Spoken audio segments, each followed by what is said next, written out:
Okay, but right now let's go on over to the kitchen. I understand you and Leanne have got some news about tea etiquette. How do you drink yours?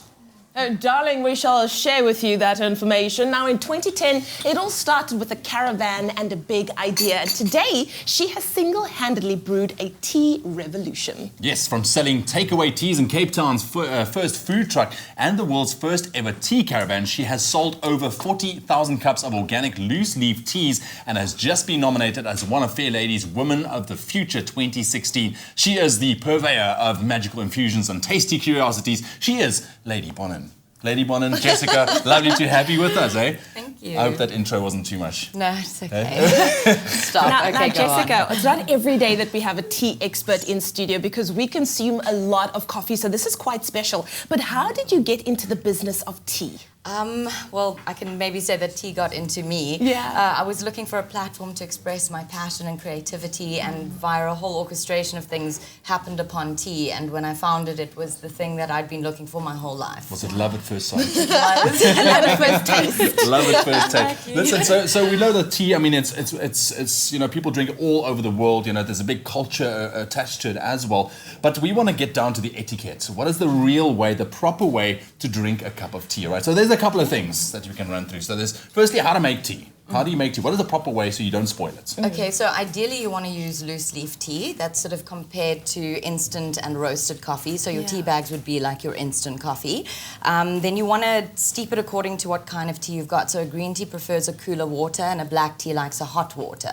Okay. And then different ones have different steep times. So it can be quite an art when you really get into it. Right. I know that some people like to pour their milk in first and then pour their tea in. But how? What is the proper way to do it? Is it milk first, tea first? So that's an age-old debate, but essentially the milk first came because back in the day they were using very fine china that would crack with the hot water. So the milk was a way to actually prevent that from happening. Yeah. But if you pour your milk in first, you find that the tea is weakened. Yeah. So if you want a stronger cup, it's actually better to put your milk in second. All right. I want to know this. How do you properly stir tea? Because if my tea knowledge, you know, serves me well, the spoon can't actually touch the cup on the inside. Really? Technically. Yeah. So is that right? Tea is supposed to be about lightness and grace, essentially, because it is a practice, whether you're looking in England or China. Yeah. So technically, you don't want clangs and so you want to lift it without a side. Exactly. So basically, just kind of stir it nicely through like that. Look at that, no sound. You touched it. You touched it. I was distracted by you. And then I want to know, how does one hold the cup and the saucer? Because like I always feel like the pinky finger should be up. Or is that just... That's supposed to be royal. This is supposed to be sort of aristocratic. And then if you're a commoner, you're supposed to not lift any fingers at all. So it depends on how you class yourself, I suppose. Oh, wow. Okay. So I'm going to say that I'm royal. I'm going to lift the pinky finger. So the pinky thing is a real thing, eh? It is, yes. Okay.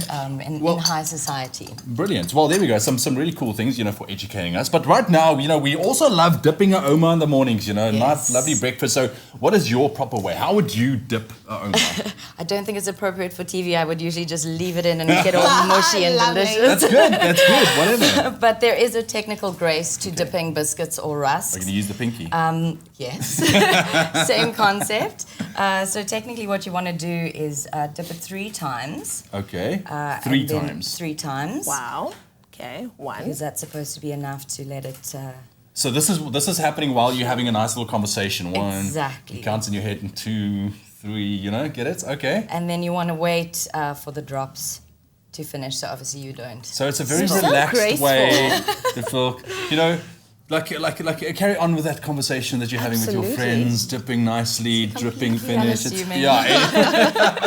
Very and cool. You're done. All right, well, thank you very much. I love it. I love it. I love it. Thank you for sharing your wisdom as well when it comes to tea, and also for your contribution to the rest of South Africa with your tea creations. Thank you. It's the least I can do. Absolutely. Well, of course, if you want to win a chance to get your own Ouma Rusk hamper, all you have to do is send us a picture of how you like to dip your Ouma. You saw how we did it now with Lady Bonin. All you have to do is go to Facebook, upload that picture, and who knows, you could be added to our Dip Wall of Fame, and you could also be winning an Ouma Rusk hamper.